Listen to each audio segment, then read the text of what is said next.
bird on a tree. I'm just sitting here. I got time. It's clear to see from up here. The world seems small. We can sit together. It's so beautiful. Tadi ya.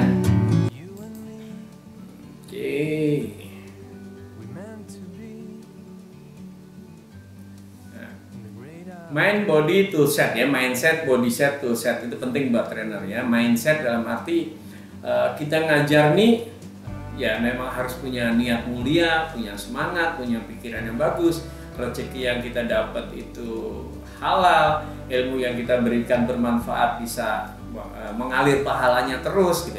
Kita punya spirit untuk membangun negeri ini, membangun orang gitu. Jadi kalau kita lihat kita ngajar customer service mungkin tahun 80-an pom bensin itu nggak karu-karuan ya. Sekarang pom bensin sudah lebih rapi. Tahun sekian toko nggak ramah. Mungkin sekarang Indomaret, Alfamart sudah ramah standarnya. Nah itu artinya bahwa kita ikut berandil kan. Nah, kalau saya kebetulan juga training Alfamart, Indomaret ikut andil gitu bahwa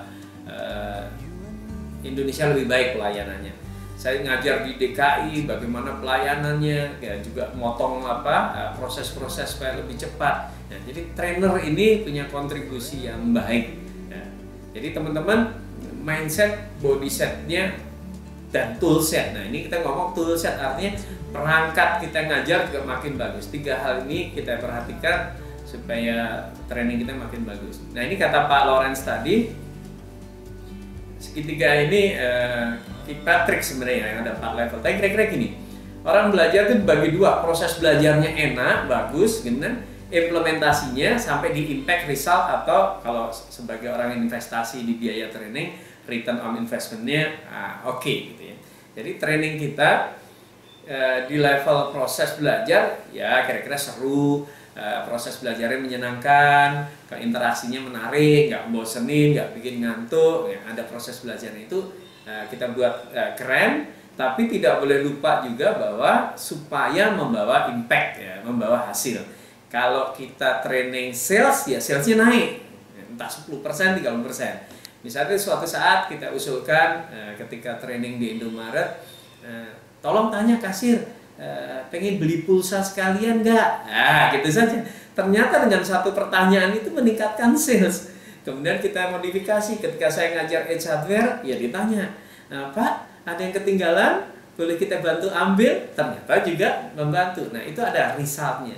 Ketika kita training sebuah perusahaan misalnya kok kisruh gitu, konflik, friksinya tinggi. Setelah ikut training Anda jadi adem, kompak, ya berarti ada resultnya. Kira-kira gitu teman-teman. Jadi jangan terjebak di wah training kita seru. Ya, jangan, itu level paling bawah malahan ya. Tapi training kita membawa dampak. Jadi suatu saat kalau kita training basic mentality untuk para mahasiswa, nggak ada seru-serunya, hajar terus kan. Kita salah-salahin, ajak diskusi, ajak argumen, menegangkan, stres gitu. Tapi selesai training, mereka punya mentalitas yang kuat. Itu kayak di Akmil segala macam itu, impact-nya kuat. Jadi orang loyo, lemes, letoy, bongkok, masuk Akmil ya sudah langsung jadi tegak, semangat gitu. Tatap mata yang tajam kan gitu ya. Oke.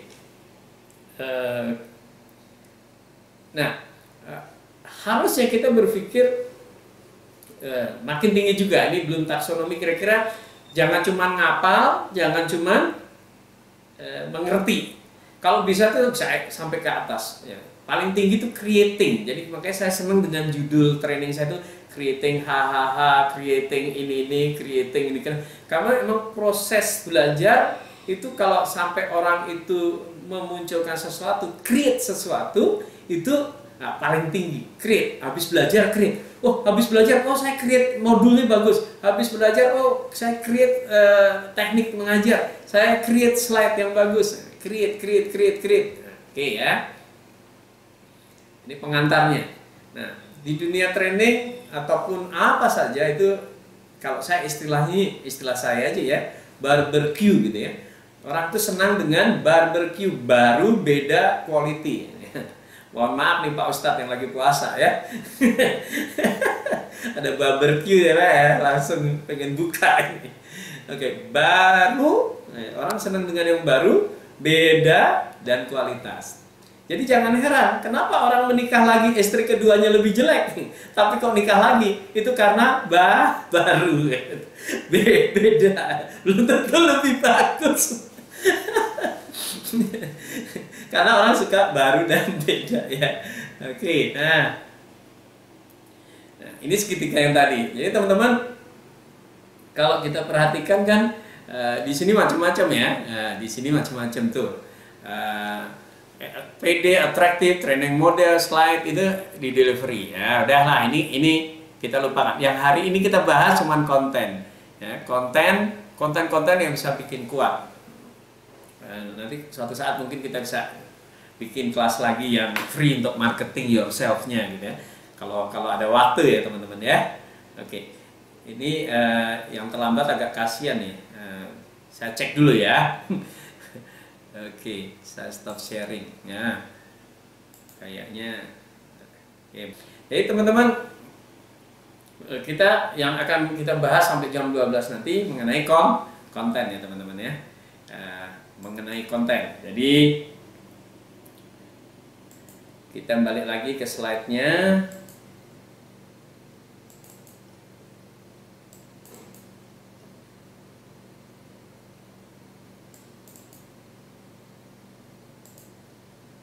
Oke.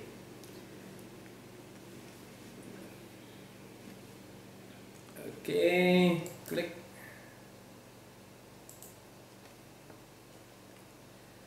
Nah, kita bahas ini sedikit ya teman-teman ya. Bahwa orang itu kalau trainingnya tingkat tinggi, sulit, orang gampang stres ya. Orang gampang stres. Kalau level kecerdasannya rendah, level kesulitannya tinggi, maka akan cepat bikin stres. Kalau kecerdasan pesertanya tinggi, materi kita biasa-biasa saja, cepat bosan kan gitu ya.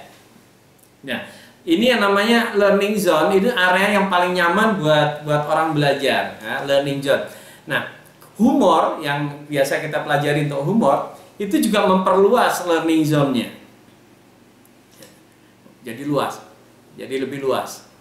Nah, kemudian juga level kita dalam membuat konten yang strong itu juga memperluas learning zone. Jadi hal yang sulit bisa menjadi lebih mudah, hal yang sulit mudah dipahami. Jadi nanti apa aja ya. Jadi ini bisa diperluas terus. Nah, kalau kita mahir dalam humor, mahir dalam membangun konten, itu seharian bisa nggak bosen gitu. Jadi walaupun materinya berat, learning zone-nya luas, Oke, kira-kira jadi gambarnya gitu. Kita bikin yang fun, memperluas learning zone, kita bikin strategi mengajar dengan teknik-teknik yang strong, kita bikin area belajar tuh lebih nyaman. Nah, ini teman-teman juga retention rate ini populer sekali ya. Yang paling tinggi itu teaching others, ngajar. Teman-teman sebagai trainer pasti paham dan pernah merasakan tuh. Kalau Anda training sales gitu, baca buku sales itu 50 menit 1 jam selesai dan ngerti. Kenapa tuh gitu? Karena di kepala kita mau ngajarin orang. Saya dulu kuliahnya nggak ada hubungannya sama komputer, tapi ngajar komputer. Begitu buka aplikasi, belajarin sebentar, itu cepet karena pengen untuk ngajar, betul ya? Misalnya zaman apa tuh? Wostar, Lotus, karena main ngajar ya kita apal jadinya. Kita pengen untuk apa? Nah, ini yang terlambat nih. Oke. Kita pengen ngajarin seseorang kan harus tampak lebih bagus, tampak lebih menguasai, sehingga cara belajar kita itu sungguh-sungguh. Selain itu memang apa ya, gelombang kita ini sudah pengen belajar. Jadi kalau misalnya kita mau belajar strong content nih, kita sudah trainer, wah itu nggak perlu lama-lama tuh, celep, oh iya saya ngerti, celep, oh iya saya ngerti. Sama ketika saya kuliah ekonomi, belajar marketing, manajemen produksi, belum ngeh. Tapi setelah kerja, buka buku itu lagi, oh ini toh maksudnya gitu ya.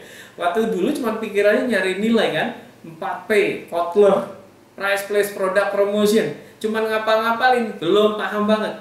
Tapi ketika sudah kerja, kita pakai, oh ini toh maksudnya. Jadi teman-teman, ini juga menjadi pertimbangan Anda nanti kalau mau ngajar, supaya arahnya jangan lecturing gitu ya, terlalu ini, reading, audio visual, kalau bisa ada praktek-prakteknya ya, praktek-prakteknya. Ini jadi bahan pertimbangan.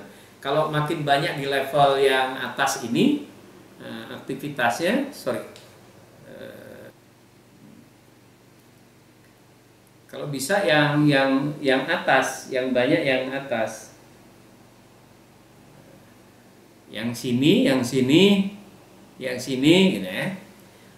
Ini juga kalau kita banyak yang atas tuh nancepnya lebih kuat dibanding kalau kita ngajar ceramah gitu ya, ceramah. Kecuali memang kalau motivasi gitu, kita hanya ngomong di panggung 15 menit, 20 menit, 1 jam gitu. Tapi kalau misalnya Anda mengajari misalnya creative thinking segala macam, bikin banyak prakteknya. Nah, ini akan banyak dampaknya, impactnya, resultnya dibanding kalau lecturing. Nah, kita belum masuk ke materi yang tekniknya ya teman-teman. Ini dasar pemikiran kita supaya lebih tepat. Nah, memahami audiens kita yang sudah dewasa, mereka punya ekspektasi tinggi ya, punya ekspektasi tinggi, apalagi misalnya berbayar mahal gitu, pasti punya ekspektasi tinggi. Anda diundang dibayar 30 juta sehari, 20 juta sehari, 10 juta sehari, atau mungkin 45 juta 2 jam, itu orang punya ekspektasi tinggi. Nah, audiens kita, teman-teman, sudah dewasa itu bangun rasa aman, ya, aman dalam arti tidak menyerang, tunjukkan respect. Ya, mereka senang dengan hal-hal berharga yang ada manfaatnya, butuh hal-hal menyenangkan. Mereka sibuk, jadi waktunya itu sangat mahal. Ya. Teman-teman kayak sekarang ini kan 2 jam di hari Sabtu gitu kan, mahal itu ya. Tapi Anda ikut Zoom ini 2 jam, ya 2 jam. Berarti saya harus memberi sesuatu yang bermanfaat, harus memberi sesuatu yang waktu Anda yang 2 jam itu tergantikan gitu. Oh, untung 2 jam saya ikut Zoom nih, saya dapat ide, saya bisa implementasikan. Kemudian Anda naik level lah gitu ya. Oke. Nah, ini nomor 1 teman-teman. Supaya konten teman-teman itu kuat, itu harus kaya dengan contoh. Betul ya? Yang selama ini Anda sudah memberi contoh, mulai lebih sadar lagi bahwa contoh itu powerful. Contoh itu powerful. Di kepala audiens itu selalu minta contoh.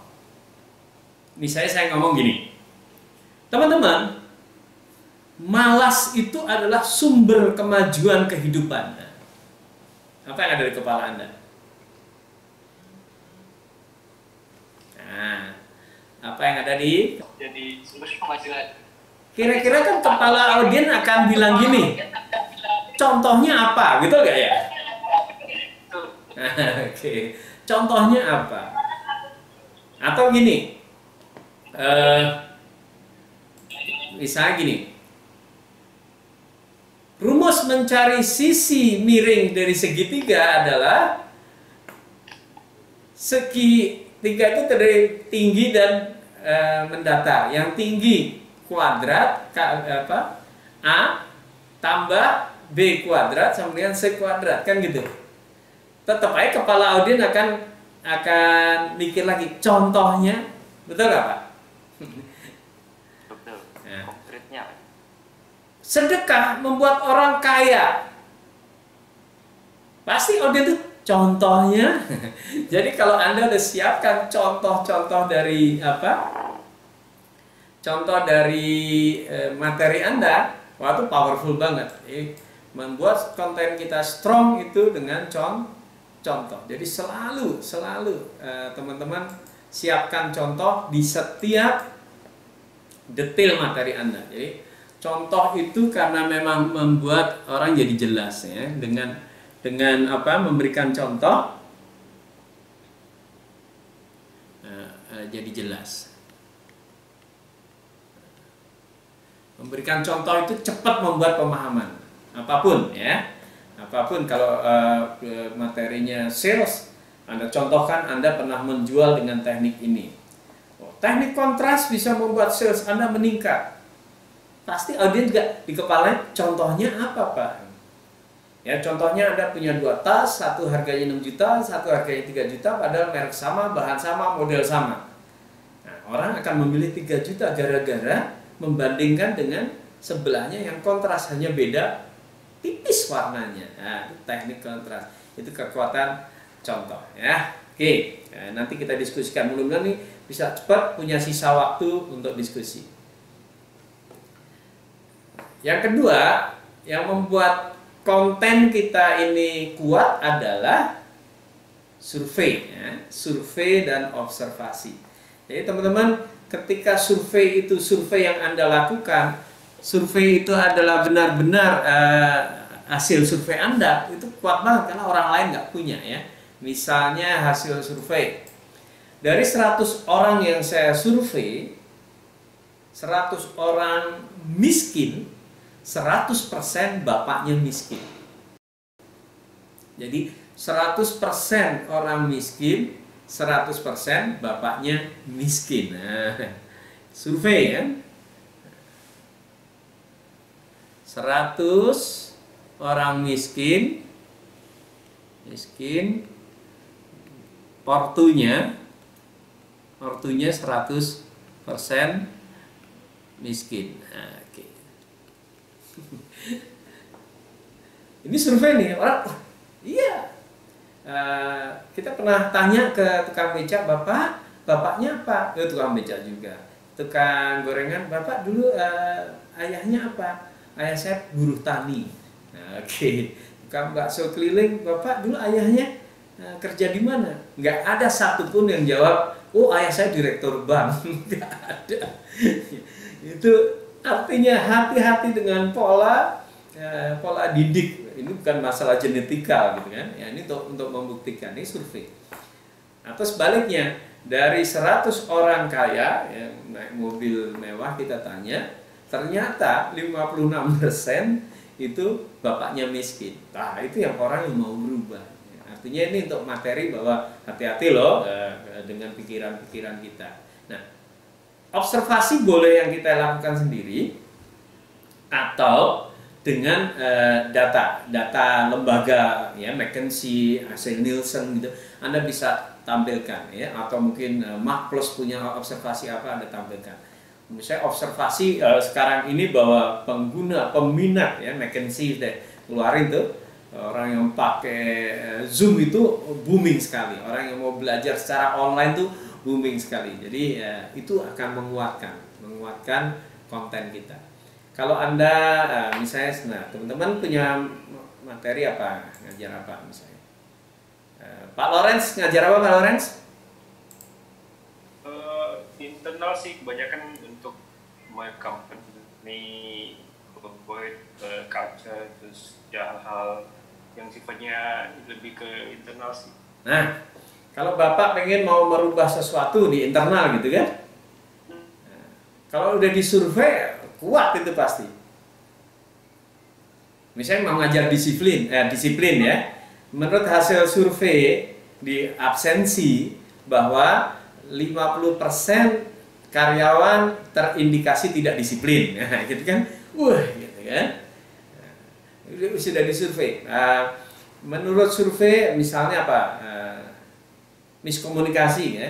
Menurut survei yang dilakukan internal atau orang HRD bahwa komunikasi seringkali miss karena hal-hal penting dilakukan secara lisan, tidak tertulis.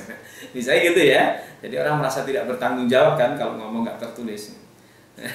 Jadi kalau tertulis terbukti. Nah, itu contoh saja ketika hasil survei kita munculkan itu strong. Nah, kalau Pak Masari ngajar apa Pak? Customer service ya?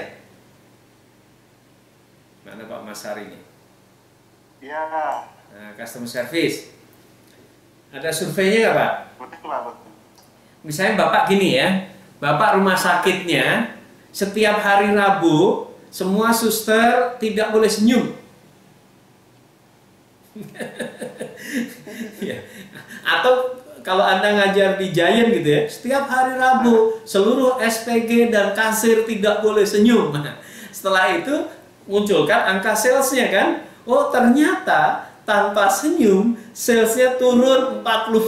Nah, itu kuat gitu ya. Nah, jadi teman-teman kalau mau membuat kepala orang itu terbuka gitu, hantam dengan survei. Jadi kita udah punya dua ya. Satu contoh, dua survei. Itu strong content, strong content. Jadi walaupun nggak mesti bagus banget sesuai metode kuantitatif gitu ya. Bisa survei yang ringan-ringan saja, kayak surveinya Cak Lontong itu kan ringan-ringan ya. 1 dari berapa tuh? 9 dari 10 laki selingkuh gitu ya. Atau 2 dari 3 laki-laki selingkuh. Dan masing-masing selingkuhnya dengan 2 perempuan. Berarti perempuan selingkuh lebih banyak. Saya contohnya Cak Lontong aja. Artinya survei-survei yang bisa yang bisa menunjukkan sesuai yang Anda inginkan, Anda ingin arahkan kemana kan gitu ya teman-teman ya. Oke. Ini ada chat. Bagaimana dengan testimoni dan demonstrasi Pak Hari? Oke Pak Anyan, Bapak keren. Bapak udah menemukan 2 tuh. Di bawah nanti kita akan bahas itu Pak Anyan. Jadi strong betul ya. Kalau kita nggak apa-apa lah loncat-loncat ya. Bahwa testimoni juga strong karena testimoni itu sharing fakta sebenarnya kan. Faktanya customer saya seneng dengan onisuki. Onisuki itu seger, sedap, masaknya cepat, sahur jadi gampang. Fakta ya. Walaupun kalau artis itu testimoni tapi dibayar gitu. Dia memanfaatkan popularitasnya. Ya betul Pak Nyan. Jadi testimoni juga strong ya, itu terutama untuk sales. Nah, kalau nanti testimoni terhadap strategi itu boleh. Misalnya gini, kita menggunakan teknik diskon.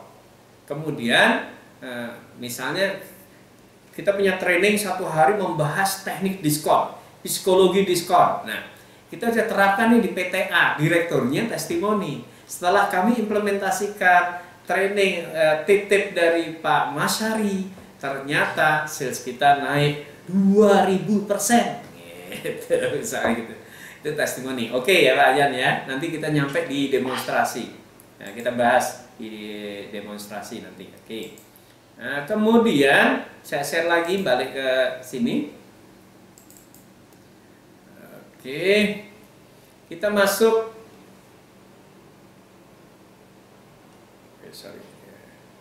Formulating. Nah, seru nih teman-teman. Semua trainer, semua pembicara, semua konsultan, semua pakar yang top itu biasanya dia punya ciri khas. Ya, dia memformulasikan. Saya juga belajar dari Pak Hermawan tuh ketika beliau jadi konsultan di Marta Tilaar, beliau memformulasikan apa-apa yang dilakukan dari MTG. Nah, formulasi, ini formulating, teman-teman.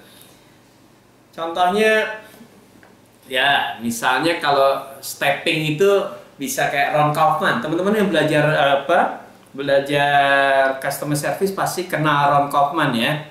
Ron Kaufman itu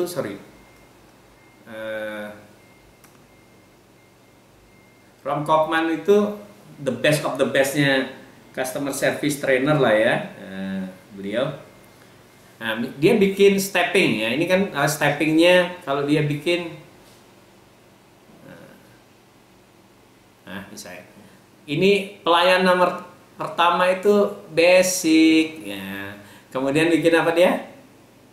expected, apalagi desire, apalagi surprising, apalagi unbelievable, kan gitu ya. Ya.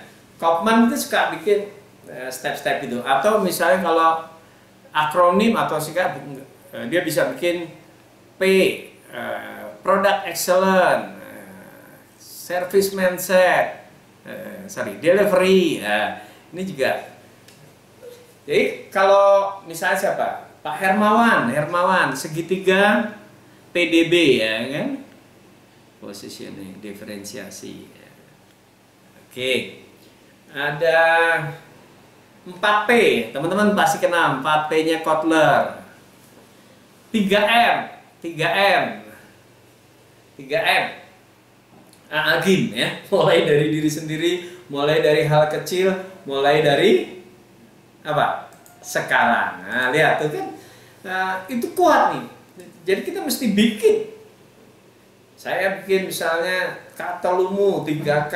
Orang tidak akan berubah kalau tidak mau atau tidak pintar atau tidak cerdas mengenali kekurangan, kelemahan dan kesalahan diri.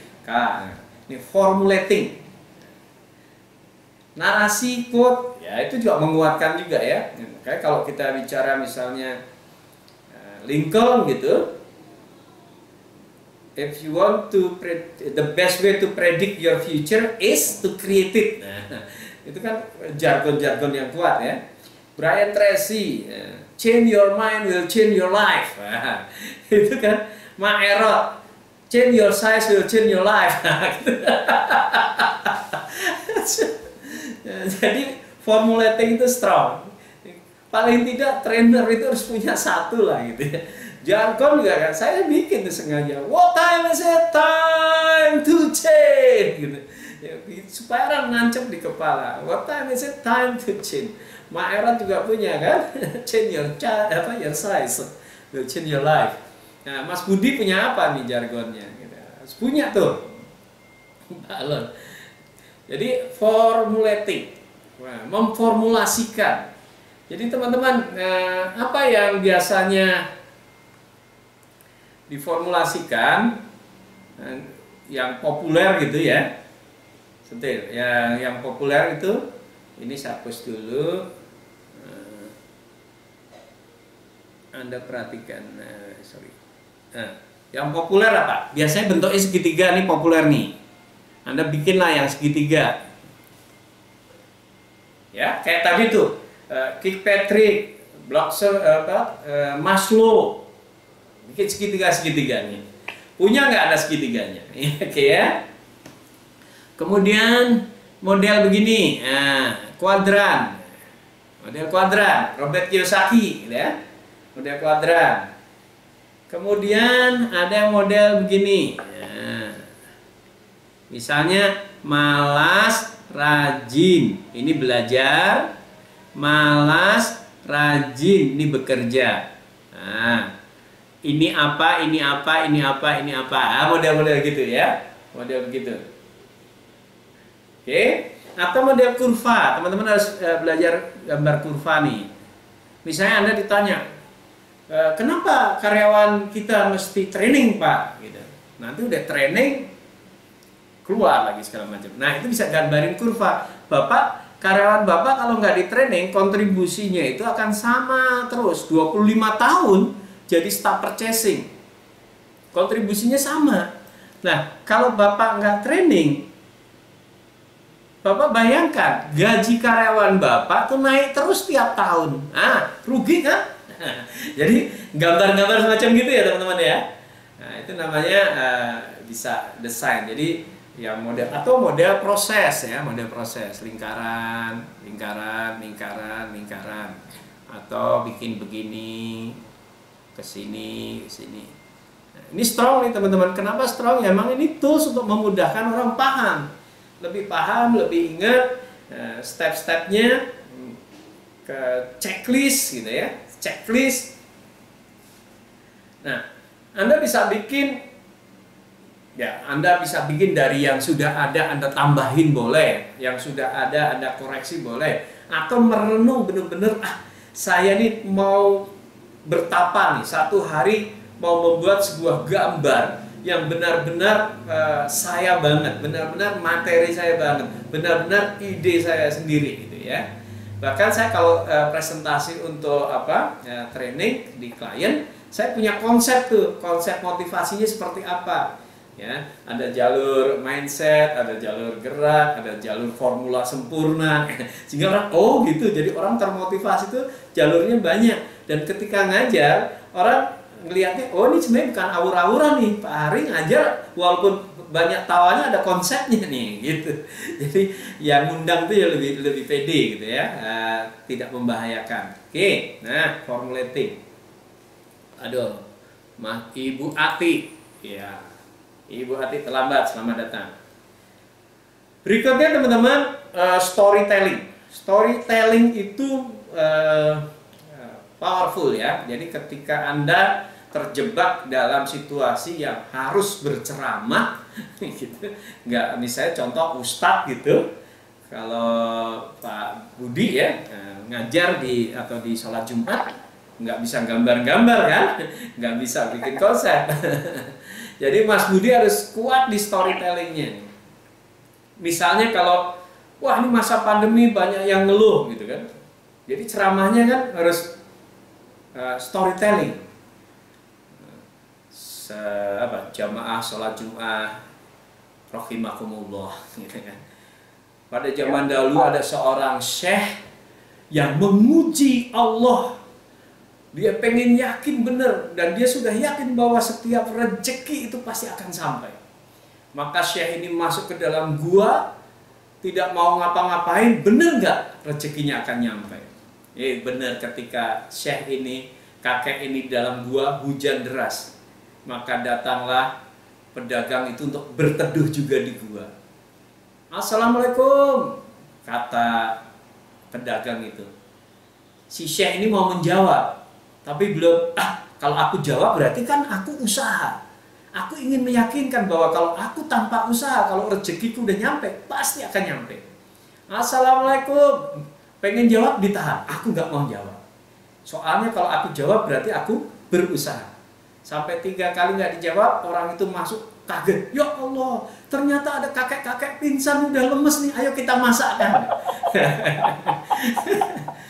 Begitu suruh buka mulut, kakek itu juga gak mau. Akhirnya dicokel mulutnya, disuapin. Kakek itu ketawa ngakak. Ya Allah, kalau udah rezeki aku kau paksa gitu. Sehingga orang, oh iya ya gitu. Jadi terhibur lah ya di masa-masa pandemik ini, gak usah khawatir gitu. Kalau udah nyampe rezekinya, kita gak mau dicongkel tuh mulut kita, dimasukin onisuki gitu. Storytelling. Yang perlu diperhatikan adalah inherent konteks, melekat nggak dengan tema yang kita ya. Kalau itu tadi seperti itu. Kalau bersyukur ceritanya apa? Storytelling kan bisa dari kisah nyata atau kita buat sendiri, nggak masalah ya. Jadi kadang-kadang teman-teman menjawab pertanyaan dengan story itu kadang-kadang lebih kuat. Jadi orang trainer ditanya, Pak, bla bla bla bla bla, langsung jawabannya storytelling. Malah lebih gampang tuh, langsung tas arah tuh mau. Oke ya. Jadi teman-teman, ini menarik storytelling itu. Strong content berikutnya toolsnya adalah merubah persepsi. Jadi teman-teman, trainer itu salah satu tugasnya adalah merubah persepsi.